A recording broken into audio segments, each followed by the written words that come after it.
Face aux dégâts laissés par le cyclone, la plateforme stratégique opérationnelle multi-angulaire souhaite apporter sa contribution, même modeste. Cette plateforme regroupe plusieurs professionnels issus de différents domaines, juristes, médecins, entrepreneurs, pilotes ou encore marins. Depuis sa création, le collectif s'est fait connaître par ses actions concrètes, notamment lors des périodes de crise, en apportant assistance juridique et médicale gratuite. Aujourd'hui, c'est vers Toamasina que se tournent leurs efforts.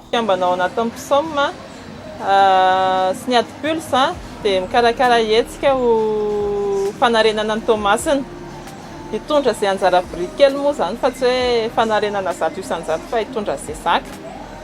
Dia izay no antom-pisianay eto. Le collectif était déjà intervenu après le passage du cyclone à Toamasina, mais pour ses membres, l'aide apportée jusqu'ici reste insuffisante. C'est pourquoi ils ont décidé de relancer une nouvelle mobilisation afin de poursuivre les actions de solidarité. Efa nanao zay pandao le Toamasina le faravana fa hitany hoe mbola tsy ampy le izy dia noho izay ty hetsika ty hoe ndao ampiana aloha.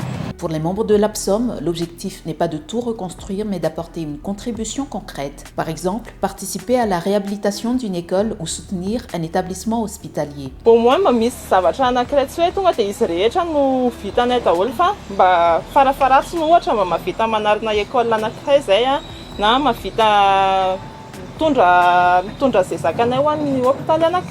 Pour soutenir cette initiative, plusieurs artistes ont accepté de participer bénévolement à une soirée musicale. Parmi eux, Samuel, Cougar, Sil, Fefe, Sam ou encore Arine.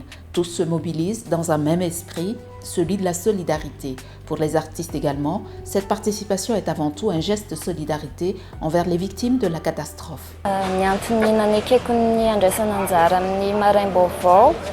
Ho an'ny Toamasina dia ny faniriko hanampy an'ireo mpiara-belona amiko izay niara nivohina noho iny cyclone zezany farany teo iny. Tsy hisy ny vola ho raisiko amin'io fa na hisy aza dia entiko hanohanana ny mpiara-belona izay niara nivohina iny zany.